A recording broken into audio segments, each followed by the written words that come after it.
그렇죠? 내가 돈을 부담을 해서 내 이름으로 세금을 내게 돼 있잖아요. 그러면 이런 걸 뭐라 그래요? 직접세. 세금을 부담하는 자는 세, 수도세. 이건 틀린 얘기예요. 암만 지방세, 국세 봐도 전기세, 수도세라는 건 없어요. 없어. 전기세. 당신 어디서 딱 보내놓고 나서 근데 내가 언제 줬어? 네가 안 줬으니까 안 내. 이럴 수도 있다라는 거죠.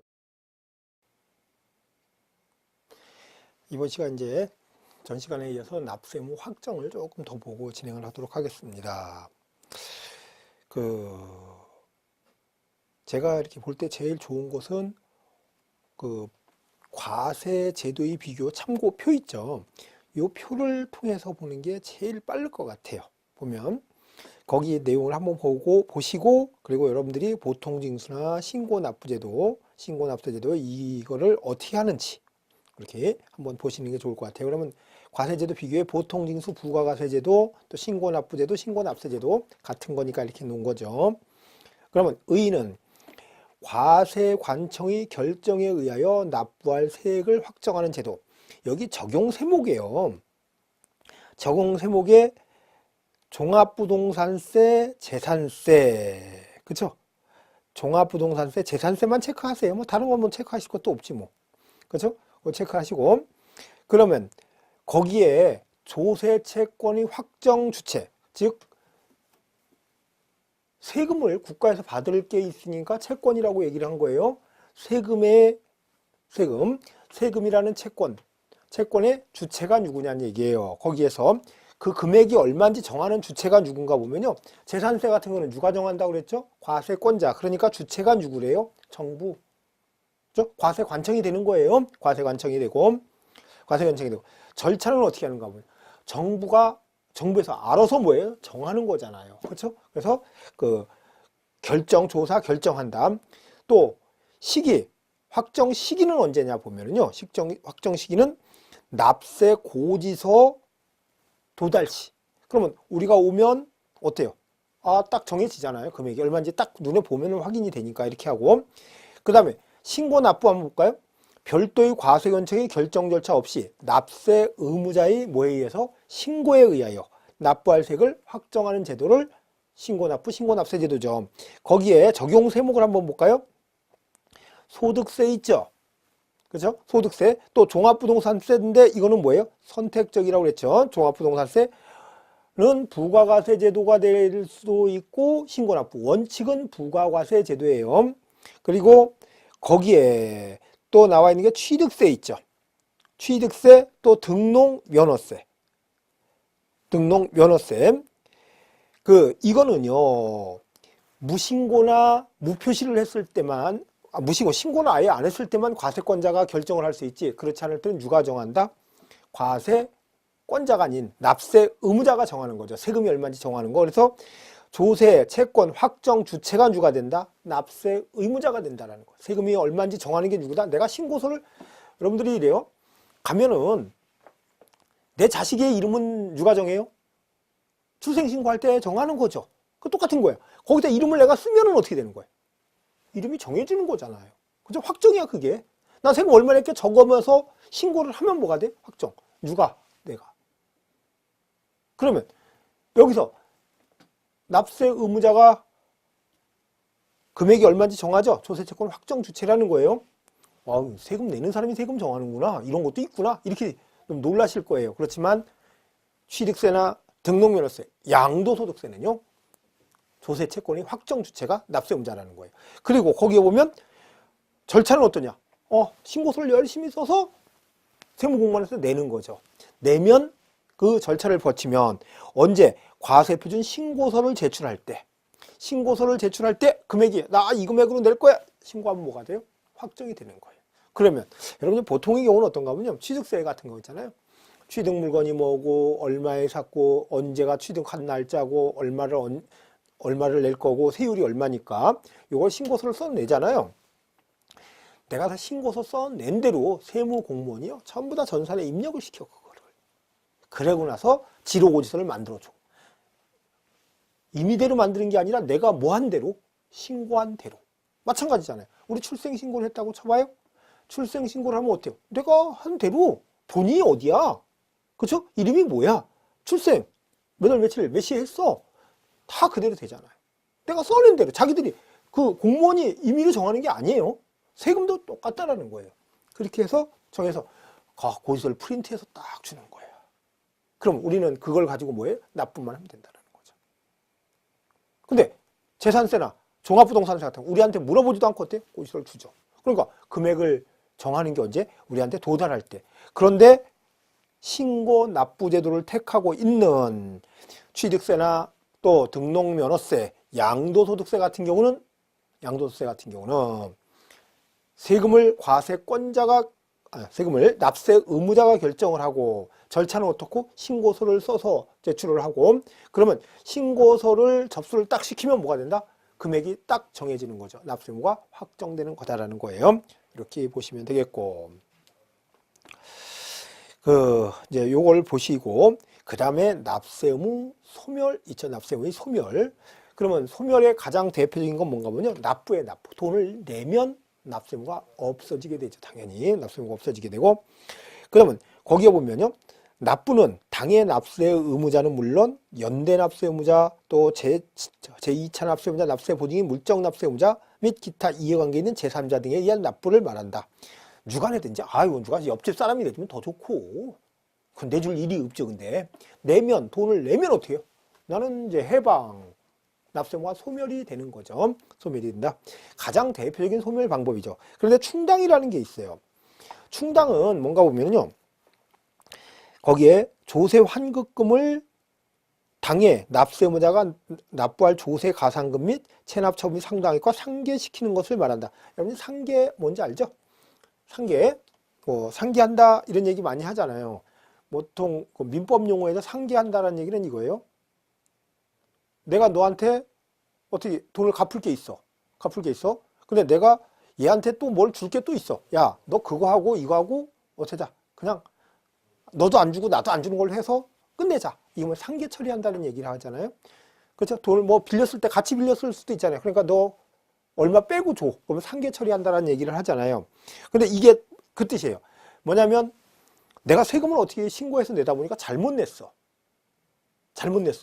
그러면 내가 어떻게 돌려받아야 돼요. 그걸 뭐라고 그래요? 조세 환급금이라고 그래요. 환급인데 이걸 돌려받으려고 생각을 했는데 또 낼 게 있어. 그러면 어떻게 해요? 내가 돌려받아서 이걸 갖고 내놔. 나 돌려받을 거 있으니까요. 이거 글로 채우세요. 이렇게 할 수 있죠. 이걸 뭐라고 해요? 충당. 그럼 납세 의무가 뭐가 돼? 소멸이 되는 거죠. 그 다음에 부과의 취소가 있어요. 부과의 취소. 유효하게 부과된 부과 처분을 그 절차나 내용상의 하자를 이유로 직권 또는 쟁송에 의하여 그 효력을 소급하여 소멸시키는 행위이다. 이제 뭔가 보면요. 이런 거 있을 수 있을까요? 내가 매매를 했어요. 그러면 매매를 했는데 이게 내가 진짜 사기 강박에 의해서 매매가 됐어. 사기 강박에 의해서 매매가 됐어요. 그런데 나중에 그것을 내가 소송을 해서 이겼어. 그러면 내가 매매를 했으니까 뭐예요? 납세의무는 생겼잖아요. 생겼지만 나중에 뭐가 돼? 그게 원인 무효가 됐으니까 없었던 게 되죠. 그러면 아예 처음부터 납세의무가 성립하지 않은 게 된다는 거예요. 그러다 보니까 쟁송해서 소급해서 소멸시키는 거예요. 일단은 내가 팔았다면 납세의무가 생겼죠. 산 사람은 취득세 납세의무가 생겼겠고 근데 그게 원인 무효가 됐다. 이럴 때는 그게 없어졌잖아요. 일단은 납세의무는 어떻게 했었어요? 생겼다가 없어지겠다. 그러니까 부과의 취소예요. 이게 부과의 취소. 그다음에 부과권의 제척기간 만료라는 거 있죠. 제척기간 만료 또 징수권의 소멸시효 완성이 있는데 부과권의 제척기간 만료는 부과와 징수. 부과는 뭐라고 그랬죠? 네 하는 거고 징수는 거두어 드리는 거죠. 근데 이거예요. 제가 만약에 우리 취득을 했다. 부동산을 취득을 했어요. 취득을 했는데 내가 취득세를 신고를 안 했어. 깜빡 잃어버리고 못했어. 그러니까 어차피 늦은 거 모르고 따놔도 고지서가 찍어 보내주겠지. 그래도 기다려도 안 와. 기분 되게 좋죠. 그렇죠? 근데 계속 불안 속에 살 수는 없잖아요. 이게 법적 안정성이 없다는. 이럴 때 이러고 나서 그러면 내가 뭐를 안 했으니까 신고를 안 했으니까 과세권자는 나한테 뭐 해야 돼? 부과를 해야 돼. 야, 너 얼마 내? 가산세 붙여서 얼마 내? 이렇게 해야 되겠죠. 근데 안 하고 있어. 이 기간이요. 5년이 지나잖아요. 5년이 지나면 그러면 그때가는 구청 같은 데 가서 물어봐. 아우 나 그때 부동산 사고 나서 취득세를 깜빡 잃어버리고 신고를 안 했는데 왜 나한테 가산세 붙여서 내라고 고지서를 안 보내줬어요? 이렇게 물어봐요. 그래도 돼요? 근데 잘 계산해서 몇 년이 지난 다음에 5년이 지난 다음에 물어보라고. 괜히 또 날짜 잘못 계산해서 5년도 또 한 며칠 안 돼가지고 과세하면 바로 하면 안 되잖아요. 그렇죠? 그러니까 5년이 지난 거 확실히 확인을 하고 나서 가서 물어보라고. 그러면 그 사람은 있잖아요. 과세권자는 나한테 세금 내라고 할 수가 없다라는 거예요. 이걸 뭐라고 그래요? 부과권의 제척기간 만료라고 그래요. 뭐 이런 경우가 생길 수는 없겠지만 이러면 납세 의무가 어떻게 된다? 소멸된다라는 거예요. 그 다음에 또 이런 경우 있죠. 우리 집에 이 세금 고지서 돈 낸 거 있잖아요. 수납인 찍히고 은행 수납인 찍히고 이건 몇 년 보관하라고 하던가요? 보통 5년 보관하라고 하죠. 왜냐하면 내가 냈어요. 돈을 냈는데 나중에 너 돈 안 냈잖아. 그럴 경우에 몇 년이 지나면 내가 안 냈어도 받을 수 없다? 5년이 지나면. 그래서 고지서에 이제 영수증이죠, 이제. 그거를 몇 년간을 보관하게 하고 있는 거면 5년을 보관하게 하고 있다. 아이, 그럼 뭐야. 부가권이나 무슨 징수권이나 똑같네. 징수권이 소멸시효 완성, 부가권이 제척기간 만료. 똑같은 것 같아, 그쵸? 근데 틀리는 게 뭐냐면요. 징수권은 내라고 고지서를 한번 보냈어. 그래? 보냈어, 고지서를요? 고지서를 보냈는데 그 납부기간까지 납부하지 않고 몇 년이 흘렀다. 5년이 흘렀다. 그렇다면 냈든 안 냈든 더 받을 수 있다, 없다? 없다라는 거예요. 근데 부과권의 제척기간 만료는요. 부과할 수 있는 권리가 있잖아요. 과세권자가 신고를 안 하면 부과할 수 있는 권리가 있잖아요. 그때 그 권한 행사를 하지 않은 걸 뭐라고 그래요? 부과권의 제척기간이라고 그래요. 그러면 부과권의 제척기간은 고지서를 한 번도 안 보내고 몇 년이 지나면 5년이 지나면 이걸 징수권의 소멸시효 완성은 뭐고요? 징수권의 소멸시효 완성은 고지서를 일단은 받고 나서 받은 거예요. 납세의무자가. 부과권은 받은 적이 없고 그러고 나서 5년이 지났다는 거예요. 그렇게 보시고. 근데 이 제척기간 만료는요. 일반적인 경우는 5년이지만 15년에 또 10년 이렇게 되는 경우도 많아요. 그게 그 국세의 제척기간 또 지방세의 제척기간이 있잖아요. 그렇죠? 이게 뭐 거짓 이런 게 있으면은요. 거짓 뭐 10년도 있고 15년도 있고 그래요. 상속세 증여세는 15년이야. 근데 기타는 부정한 행위가 있을 때는 부정한 방법으로 세금을 그렇죠? 과세권자를 속여갖고 과세권자가 부과할 수 없다. 그럼 몇 년까지는 10년이 지나야지만 납세의무가 소멸한다라는 거예요. 그게 그 부과권의 제척기간 만료에 쭉 나와 있는 거 있죠. 그런데 여기서도 여러분이 공부하실 때 상속세 증여세는 보지 마시고 뭐를 보시는가 보면요. 기타 국세 한번 보세요. 기타 국세 납세자가 사기나 그 밖의 부정한 행위로 국세를 포탈하는 환급 또는 공제받은 경우에 부과할 수 있는 권한은 몇 년간 있다라는 거예요? 10년까지는 있다. 10년이 지나면 부과할 수 없다라는 거죠. 그 다음에 납세자가 법정 신고 기간까지 과세 표준 신고서를 제출하지 않은 무신고는 몇 년? 7년. 그렇죠? 그 다음에 위 내용에 해당하지 아니하는 누락신고나 허위신고, 과소신고는 몇 년이고? 5년. 그래서 일반적인 경우는 5년이고요. 일단은 뭐 무신고는 몇 년이다? 7년이다 라는 거예요. 근데 이게 지방세도 같다라는 거죠. 지방세도 똑같아요. 지방세 똑같으니까 이렇게 보시면 되겠어요. 제척기간이 뭔지 아시겠죠? 아시고 그래서 징수권의 소멸시효는 5년이다. 거기 보시면은 징수권의 다음에 이제 나오는 게 징수권의 소멸시효의 완성이 있죠. 징수권의 소멸시효의 완성. 소멸시효 완성인데 소멸시효 기간은요. 기간을 한번 보면 국세 징수권 및 지방세 징수권은 이를 행사할 수 있는 때로부터 몇 년간 5년간 행사하지 아니하면 소멸시효가 완성된다. 소멸시효 완성돼 더 이상 받을 수 없다는 얘기죠. 없죠. 그런데 다만 국세가 5억 원 이상인 경우에 5억 원 이상인 경우에는 그 행사하지 않는 경우 그 국세 및 지방세 징수권을 그게 아니고 몇 년이다? 10년이 된다는 거예요. 국세가 5억 원 이상일 때는 징수권이 소멸시효도 몇 년이 된다? 10년이 된다. 10년이 된다. 10년이 된다. 그런 내용 나와 있고요. 그 다음에 이제 소멸시효의 중단이 있어요. 중단. 이 중단 같은 경우는요, 중단 사유가 생기면요, 만약에 한 4년 얼마가 지나다가 고지서가 나중에 왔어. 그러면 거기에 납세 고지 있잖아요. 그러면 이래요. 아, 내가 재산세를 내야 되는데 안 내고 깜빡 잊고 있더니 나중에 내라 소리를 안 해. 그래서 기분이 좋아. 근데 한 4년 조금 넘었더니요, 재산세 고지서 내라고 고지서가 왔어. 그러면요, 그때 또 납기가 있겠죠. 그때부터 다시 5년이 시작한다는 거예요. 그러면 여기에 소멸시효 중단은 여태까지 있었던 지나왔던 기간들은 싹 없애고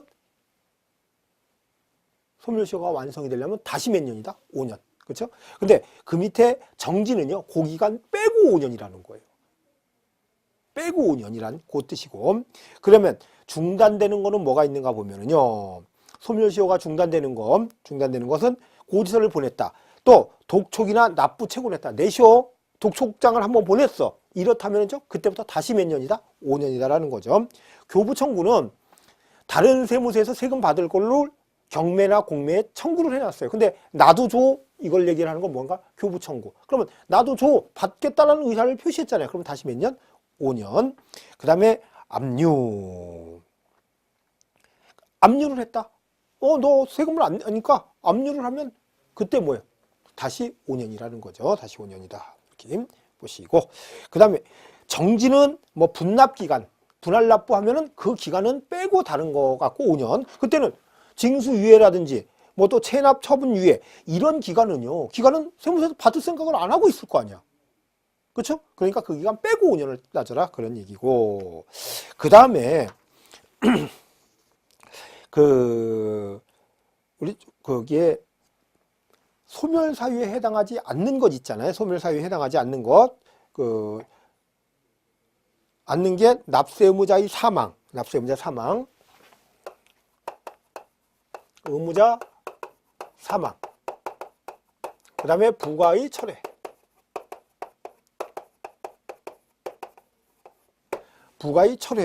그 다음에 결손처분.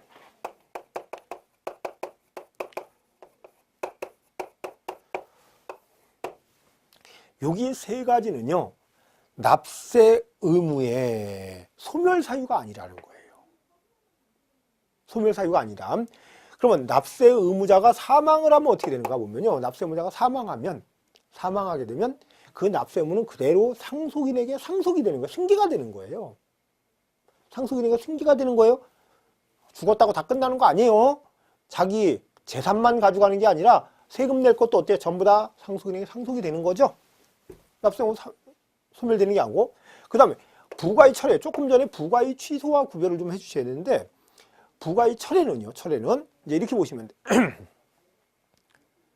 내가 부동산을 파는 일도 없는데 세무서에서 일방적으로 통지가 왔어. 나한테 당신 부동산 팔고 세금도 안 냈어? 그 고지서가 딱 왔어요. 아유, 내가 전화를 했더니 한번 나와 보세요. 네? 갔더니 글쎄 이 공무원이 실수를 해갖고 잘못한 거예요. 잘못해갖고 나한테 고지서가 온 거예요. 아유, 죄송합니다. 그냥 찢어버리세요. 이렇게 됐죠. 그러면 내가 납세 의무가 소멸했냐고요? 그건 아니라는 거예요. 왜냐하면 나는 납세 의무가 성립하지를 않았죠. 자기들이 고지서를 잘못 보낸 거죠. 부과를 잘못한 거죠. 그거는 뭐예요? 없애버렸으니까. 그러니까 나는 소멸될 일도 없다는 거예요. 사람이 태어나야지 죽지. 그렇죠? 마찬가지예요. 납세 의무도 어때? 성립해야지만 소멸할 수가 있지. 성립 안 하면 소멸이라는 게 나올 수가 없잖아요. 그러니까 불생불멸이에요. 태어나지 않으면 죽지도 못한다는 거죠. 그러니까 부과의 철회는 납세 의무 자체가 생기지 않았기 때문에 잘못 부과한 거 자기들이 처리하는 거잖아요. 그 내용이고. 그 다음에 결손처분 같은 경우는요. 아마 세금 누가 제일 많이 떼어먹었을까요? 세금 떼어먹은 사람들 굉장히 많잖아요. 그러면 세무서에서 맨날 체납자 명단만 갖고 있으면 뭐야? 아이고 이거 받으면 몇 조가 되는데 이 생각만 하고 있으면 안 되잖아요. 그리고 또 납세율을 따질 때 몇 프로다 몇 프로다 따질 때 옛날 고래책 같은 거 있으면 계속 늘어나기뿐이 안 되잖아요. 그러다 보니까 받을 수 없는 거, 어떻게 보면 과세권자가 거의 포기 상태인 게 뭐예요? 결손 처분을 해버려요. 결손 처분을 해요. 결손 처분을 했는데 그때 그 정태수 한보철강 정태수 회장이 그런 경우가 있었어요. 돈을 받을 게 없잖아요. 다 은닉을 시켜놓고. 그러다가 그 어디야? 지금 위례 신도시 쪽에요. 그 장지동 그쪽에 옛날에 그 정태수 회장이 그 땅을 거기 많이 갖고 있었나 봐요. 그러다가 그게 그 뭐야? 뭐 쓰레기 매립장 같은 걸로 있잖아요. 하기 위해서 수용을 다 했었나 봐요. 국가에서. 수용을 했는데 주민들 반대가 심하니까 쓰레기 매립장을 못 했어요. 못 하고 나서 그러니까 나중에 있잖아요. 어떻게 해야 되냐면 그 전 소유자한테 다시 돌려줘야 돼. 당연히 뭐를 받고 그때 보상금 나갔던 거에다가 일정 이자를 받고 이자도 싸게 받아야 되겠죠. 그걸 받고 다시 돌려줘야 돼. 그걸 정태수 회장이 거기에 돌려받을 게 굉장히 많았던 거예요. 근데 실질적으로는 한 50억만 내면은요 나중에 팔 때는 거의 1,000억이 되는 거예요. 그런데 정태수 회장이요 뭐야? 정태수 회장 세금 못 받을 확률이 없잖아요. 결손 처분을 내려놨어요. 근데 그게 딱 발견이 된 거야. 그러면 정부에서는 어떻게 해? 결손 처분을 취소를 시키고 다시 그 재산에 압류를 한다는 거예요. 그때 그것 때문에 받아봤자 아무 득이 안 된다 그래서 못하고 그 한보철강 그쪽에서 못 가져가고 그랬던 것 같아요. 그런 게 그러면 결손 처분을 내렸다 하더라도 내가 끝난 게 아니죠. 내 재산이 은닉했던 재산이 나오면 어떻게 돼? 취소하고 다시 압류할 수 있다는 거잖아요. 그러니까 이거는 납세의무 소멸이 아니다. 소멸이 아니다. 이거는 원래 납세의무가 없었던 거기 때문에 소멸이라는 게 나올 수 없다. 이거는 자식에게 승계된다. 이거는 언제든지 취소를 시키고 다시 받을 수 있다. 이 차원에서 이것은 납세의무 소멸이 아니다라는 거예요. 아니다. 이렇게 보시고. 그래서 여기까지 이제 그 납세의무 성립, 확정, 소멸을 보셨고, 그 다음에 제4장에 조세와 일반 채권과의 관계. 이 조세와 일반 채권과의 관계에서는 시험 문제 나오는 건 정해져 있어요. 근데 여기에는 뭐 국세의 우선권, 지방세의 우선권, 요게 있고, 여기 있는데, 잠깐만 좀 설명을 할게요. 여러분들이 그 일반 채권이 있고, 일반 채권이라는 게 있고요. 담보 채권이라는 게 있어요. 그 다음에 조세 채권. 조세 채권은 국가나 지방자치단체에서 갖고 세금 받을 거죠. 일반 채권은요, 그냥 뭐 돈 받을 거 있다. 이게 일반 채권이야.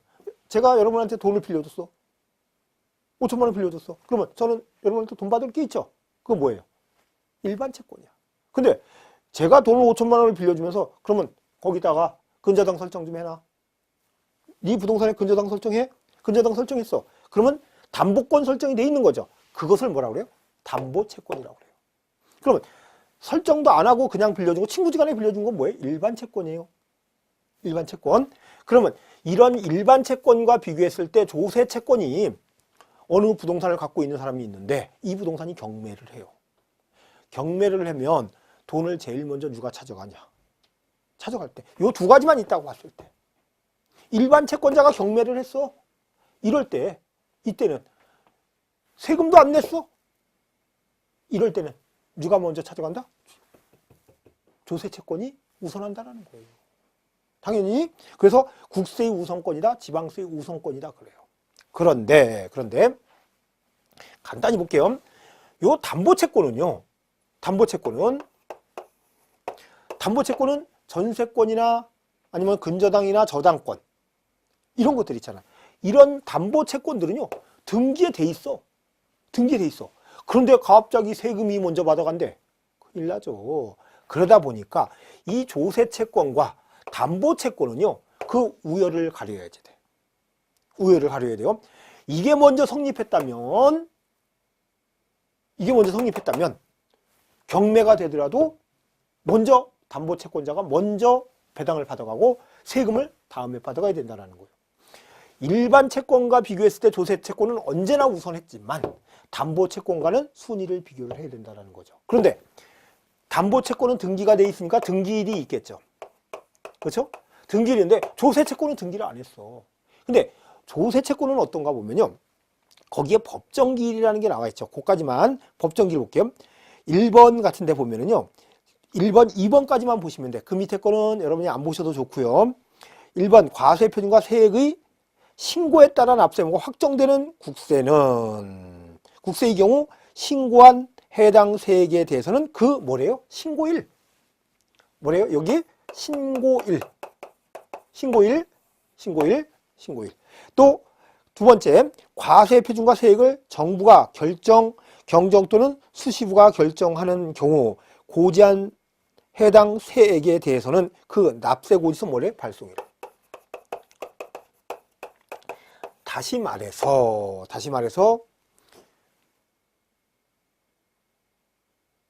종합부동산세 같은 경우는 고지서를 보내는 날. 그 다음에 양도소득세 같은 거 뭐 하는 날? 신고하는 날, 신고일. 이럴 날에요. 이날과 이 담보채권의 등기일을 비교를 해서 등기일이 빨라 담보채권이 등기일이. 그러면 배당을 할 때 담보채권자가 먼저 받아가고 조세채권자가 나중에 받아가. 그런데 이 신고일이 먼저고 나중에 담보채권이 등기됐을 수도 있겠죠. 이럴 경우에는요. 세금이 등기는 안 됐지만 먼저 받아간다는 거예요. 무슨 얘기인지 아시겠죠? 그러면 조세채권, 즉 세금은요. 신고하는 세금은 신고일에, 고지서 보내는 것은 발송일에 등기부에 등기된 것과 똑같다 생각하시면 될 것 같아요. 담보채권과 순위를 비교를 할 때요. 그러면 여러분들이 돈을 누구한테 빌려줄 때요. 이 사람이 세금 안 낸 거 있는지. 특히 증여세 같은 거 있잖아요. 증여세는 굉장히 크잖아요. 예? 증여세, 상속세 같은 거. 내가 1순위라고 돈을 빌려줄 수 있어요. 빌려줄 수 있는데 글쎄 세상에 이 사람이 상속증여세 낼 게 몇 억이 돼. 그러면요. 그 상속증여는 그 신고일이 돼버리거든요. 그날이 하고 나서 은행에 대출을 받았다. 아니면 나한테 돈을 빌리러 왔다. 그렇게 되면요. 내가 세금, 상속세나 증여세보다 후순위가 된다는 거예요.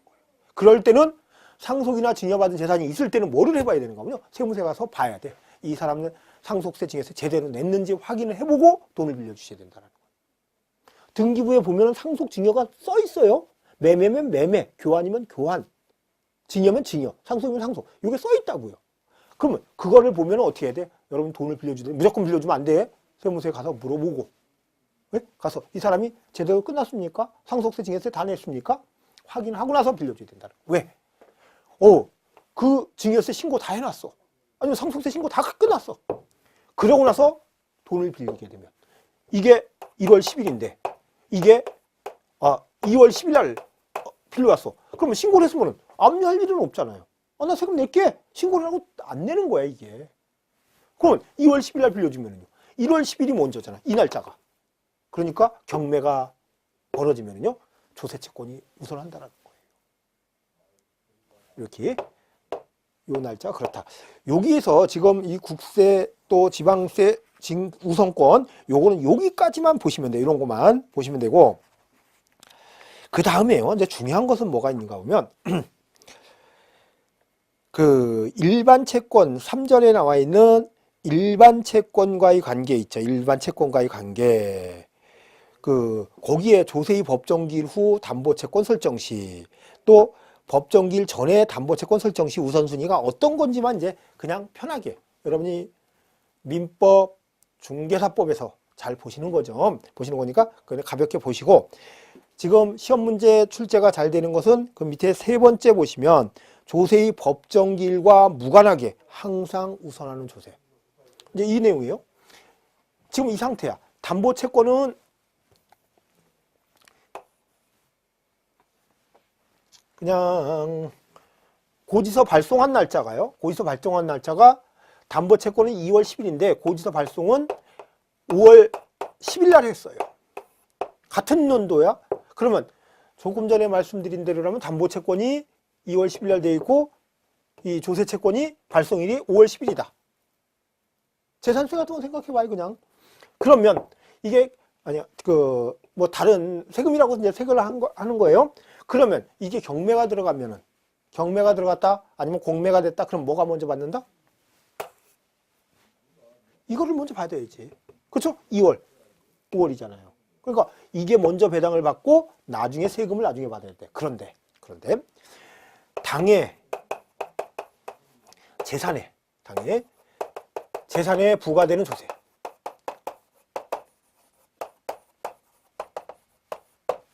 이런 거 같은 경우는요. 뭐라고 하는 거냐? 당해세라고 그래요.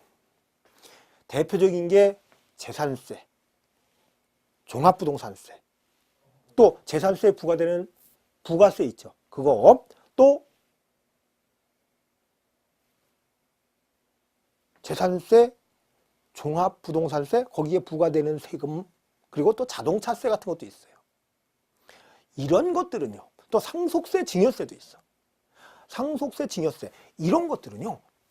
당해세, 지금 재산세, 종합부동산세, 또 상속세, 증여세. 재산세, 부가세가 지방교육세가 있거든요. 지방교육세, 종합부동산세에 부과되는 농어촌 특별세 있어요. 이런 것들, 또 특정 부동산에 대한 지역자원시설세. 이런 것들은요. 그 재산에 부과되는 세금이잖아요. 그 재산에 부과되는 세금인데 그 재산이 공매나 경매에 들어가게 되면은요. 이게 1순위가 돼. 설사 날짜는 이거보다 늦잖아요. 늦어도 경매나 공매가 이루어지면요. 이 세금들이 먼저 받는다라는 거야. 5월 10일에 발송이 됐다 하더라도. 이게 5월 10일 날 신고가 됐든 발송했든 날짜 무관하게 뭐가 우선한다? 이 세금들이 우선한다라는 거야. 오, 이게 어떻게 보면 진정한 국세와 지방세의 우선권이라고 볼 수 있다는 거죠. 무슨 얘기냐? 그러면 여러분이 어느 부동산에 돈 누구한테 빌려주고 설정하더라도 이런 거 좀 많이 봐야 되겠네. 그렇죠? 조금 전에 보셨던 거 뭐예요? 상속세, 증여세 그렇다고 했잖아요. 그렇죠? 안 보여. 근데 상속세, 증여세가 있으면 그거보다 설사 후순위라 하더라도 신고를 안 하고 나중에 먼저 했든 나중에 했든 관계없이 어떻게 된다는 거예요? 세금이 우선하다는 거예요. 그래서 이거를 가지고 시험 문제가 4회 연속 나온 적이 있어요. 이거 뭐 어렵지도 않은 걸 가지고. 그래서 조세 총론 파트에서는 출제가 가장 많이 됐던 게 여기 부분이에요. 조금 전에 납세무 성립 확정, 소멸. 그 성립 부분에서 출제 많이 됐고요. 또 이 부분도 많이 됐어요. 이것도 맨 마지막에 있는 걸로 출제가 많이 됐어요. 이렇게 정리를 하시고. 그 다음에 이제 5장에 나와 있는 게 조세의 체계가 있어요. 조세의 체계. 세금 체계가 어떻게 돼 있냐. 세금 거기 보면은요. 이제 24가지 세금이라고 그랬잖아요. 24가지 세금인데 국세 13가지 세금이 있고 지방세 11가지 세금이 있는데 국세 세금을 보면은 많죠. 근데 뭐 직접세, 간접세 이런 것도 신경 쓸 건 없고 그냥 이렇게 있다고 보시면 되겠고 지방세를 보면 특별시세와 구세가 있네요. 특별시세, 구세 우리가 배우는 거 정도는 알아야 되겠죠. 거기에 보시면 보통세, 목적세는 구별하시죠? 보통세, 목적세 구별하시죠? 그 국세의 목적세는 교농, 지방세의 목적세는 지역자원시설세, 지방교육세 이렇게 되죠. 하고 그러면 거기 있는데 거기 보시면은요. 우리가 배우는 세금 취득세 있네요. 거기 보니까 그렇죠? 취득세 있죠. 취득세 있고 또 다음에 볼 때 도세 있잖아요. 도세와 시군세의 구분이 있죠. 거기 보면 취득세가 있네요. 취득세 있죠. 그러면 취득세는 뭐라고 하는가 보면요. 우리가 불러줄 때 특별시, 광역시, 도세다 그래요. 특별시, 광역시, 도세다. 그래서 줄여서 특광도세다 그래요. 그 뜻은 뭔가 보면요. 내가 취득세를 내게 되면 특별시에 있는 재산에 대해서는 특별시에서 가져가고 광역시에 있는 재산에 대해서는 광역시에서 가져가고 일반 도에 있을 때는 도에서. 제가 만약에 강남구에 있는 부동산을 사서 취득세를 냈다. 취득세는 강남구에 내지만 그 강남구에서 받아서 어디로 보내준다? 서울특별시로. 내가 수원시에 살고 있는데 수원에서 부동산을 샀다. 그럼 취득세를 낸다? 그럼 수원시에서 어디로 보내주겠다? 경기도로 보내준다라는 거예요. 그래서 취득세는 특별시, 광역시, 도세다. 그런데 등록면허세를 보니까요. 등록면허세는 특별시세가 아니고 특별시, 광역시세가 아니고 뭐래요? 구세네. 그런데 다음에 도세와 시군세의 구분을 보면은요. 거기에는 등록면허세가 도세로 돼 있어요. 그래서 등록면허세는 도에서 받고 또 어디서 받는 거예요? 도에서 받고 구에서 받고. 특별시, 광역시에서는 안 받는 거예요. 취득세는 특별시, 광역시, 도에서 받죠. 그렇지만 등록면허세는 도에서 받아. 그러니까 지방에서는 도에서 받고 도시에서는 누가 받는다? 구에서 받는다라는 거예요. 구에서 받는다. 그런 내용이고. 구별이 되시죠? 그 다음에 재산세를 보시면 특별시, 광역시에서는 재산세가 구세네. 그리고 또 보니까 도세와 구세에서 보니까 뭐예요? 시군세네. 그래서 재산세 같은 경우는 뭐라고 하는가 보면요. 시군구세다 그래요. 시군구세예요. 시군구세인데 그 밑에 보면요. 세 번째 특별시 재산세 과세가 있죠. 특별시의 재산세 과세. 그러면 특별시에서는 재산세를 과세할 때 어떻게 하는가 보면요. 당연히 구에서 받아야 되는데 여러분들 우리 지금 서울특별시에 23개 구가 있죠. 23개 구일 거예요. 근데 23개 구 중에서 강남구와 중량구 비교를 하면 아니면 금천구 이런 데를 비교를 하면요. 수입이 강남구에서 재산세 수입되는 거 금액하고 이런 중량구나 금천구에서 한 거의 20배는 차이 날 거예요. 무진장이 차이가 많이 나겠죠. 너무 불균형이라는 거예요. 그러다 보니까 이 재산세를 지방자치단체에 지금 우리 지방자치 시대이기 때문에 지방자치단체가 진정한 지방자치단체가 돈이 있어야 진정한 지방자치단체가 돼요. 근데 돈을 편중이 되면 금천구 같은 데서 강남과 완전히 차이가 너무 난다는 거예요. 그러다 보니까 진정한 지방자치를 위해서 어떻게 하는 거냐면 현재 그래요. 강남구에서 재산세를 받으면 2분의 1을 누구한테 주는가 보면요. 2분의 1을 서울특별시로 줘. 그럼 금천구도 마찬가지로 2분의 1을 서울특별시로 줘. 줘요. 주면 서울특별시에서는 그럼 재산세는 누가 받는 거예요? 구도 받고 또 특별시도 받는 이런 결과가 되겠죠. 그래서 그렇게 받게 만들어 놨어요. 그래서 특별시만 그래. 특별시만 특별하게 재산세는 누가 받겠다? 특별시와 구에서 받아. 그런데 결론은 그거예요. 특별시에서 2분의 1을 전부 다 서울특별시에 있는 다 절반을 다 받았어. 그러고 나서 서울특별시 의회에서 정하는 바에 따라서 다시 이걸 배분해 줘야 돼. 강남구에 얼마 주고 중량구에 얼마 주고 금천구에 얼마 주고 23개 구에 어떻게 줄 건지 결정해야 돼. 그런데 그러면 그때 난리 나겠죠. 여기 강남구의 그 구의원, 중량구의 구의원, 여기에 구의원들 전부 다 자기 쪽으로 너무 끌어가려고 난리 나겠죠. 그래야지 나중에 또 나오면 당선되죠. 그러니까 그냥 이게 협의가 안 되겠죠. 당연히요. 그러니까 어떻게 n분의 1이야 23분의 1이요. 특별시에서 절반씩 다 받은 거예요. 요렇게 하고 있다라는 거예요. 특별시의 재산세 과세 이렇게 하고 있죠. 하고 있다. 이렇게 보시면 되고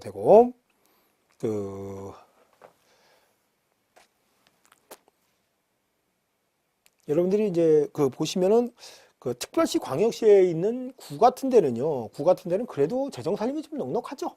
특별시 광역시 같은 데는 구가 넉넉하잖아요. 그러니까 구에 세금을 조금뿐이 안 줘요. 거기에 오면 등록면에서 재산세. 그런데 도 지역에는 어때요?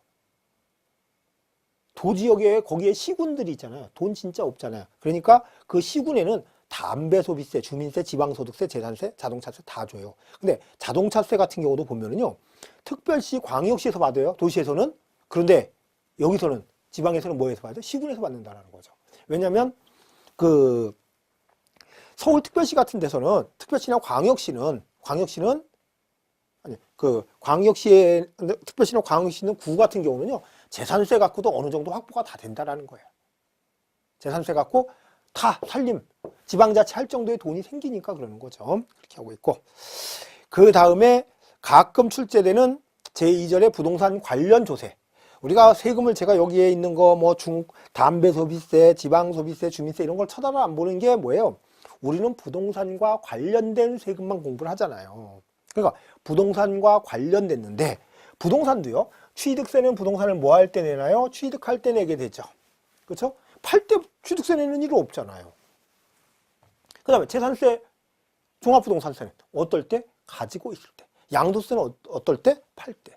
그러다 보니까 어떤 세금은 취득할 때 내고 어떤 사람은 보유할 때 내고 어떤 세금은 팔 때 낸다라는 거예요.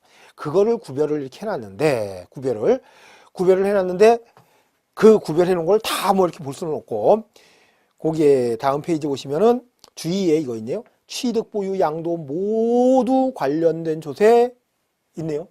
농어촌 특별세, 부가가치세, 인치세, 지방소비세 이런 것은 뭐래요? 부동산을 취득할 때도 내고 부동산을 가지고 있을 때도 내고 부동산을 팔 때도 낼 수 있는 세금이라는 거예요. 그리고 취득, 보유와 관련된 거. 그러면 살 때 또 가지고 있을 때는 내지만 팔 때는 절대로 내지 않는 세금이 있다는 거. 그게 뭐래요? 지방교육세. 지방교육세. 그 다음에 취득할 때는 전혀 관계없지만 보유, 양도 가지고 있을 때와 팔 때만 내는 게 있다. 지방소득세, 종합소득세. 요거는 여러분들이 이제 이 안에 들어가서 보다 보면 있잖아요. 보다 보면 여러분 전부 다 이해가 자동적으로 돼요. 그러면 이제 편하게 이거는 아주 그냥 편하게 시험 볼 수 있게 만들어주는 거예요. 그래서 취득, 보유, 양도 모두와 관련 논제에서는 농부, 인피. 그거까지만 한번 해보세요. 농, 어촌, 특별세, 부가가치세, 인치세, 지방소비세. 그렇다. 그 다음에 취득, 보유와 관련된 것은 지방교육세다. 또 보유, 양도와 관련된 것은 지방교육세, 종합소득세다. 그래요. 왜 그러냐면 부동산을 갖고 있으면은요. 부동산을 갖고 있으면 임대를 하잖아요. 그렇죠? 임대업에 사업소득이야. 그럼 종합소득세 내야 되잖아요. 근데 또 팔면은 또 뭘 내는가 보면요. 그 부동산 매매업이라든지 또 건설업이 있거든요. 주택 새로 져서 파는 사람들이 개인이 하는 거 있죠. 다세대 주택 져서 팔고 그러는 분들 있잖아요. 그 사람도 세금 무슨 세금 내야 돼요? 종합소득세 내잖아요. 그럼 소득세 낼 때 지방소득세는 당연히 내야 되는 거고 부가세니까 그렇게 해서 보유, 양도. 근데 내가 처음에 살 때는 소득세 낼 일이 없지. 돈을 벌어야 내는 거니까. 그러니까 취득과는 무관하다라는 거죠. 그러면 2번 같은 경우 취득, 보유와 관련된 조세를 말을 바꾸면 양도와 무관한 조세는 이렇게 하고 그렇죠? 또 보유, 양도와 관련된 조세는 취득과 무관한 조세다 이렇게 얘기를 한다는 거죠. 이렇게 하고 그 뒤에 있는 것은 여러분이 가볍게 이렇게 읽어보시면 되겠고요. 이렇게 해서 장장 그 6타임에 걸쳐서 6시간에 걸쳐서 조세 총론을 마쳤어요. 여러분들이 이제 조세 총론은 취득세 공부하는데 또 등록면허세, 양도세 공부하는데 굉장히 도움이 될 거예요. 그러니까 요거는 좀 많이 반복을 해주시는 게 좋아요. 공부하시는 게. 그래야지 취득세도 쉬워지고 또 뒤에 배우는 취, 등, 재, 종, 양이 쉬워지는 거예요. 그래서 오늘 여기서 수업을 마치겠습니다. 고생하셨습니다. 감사합니다.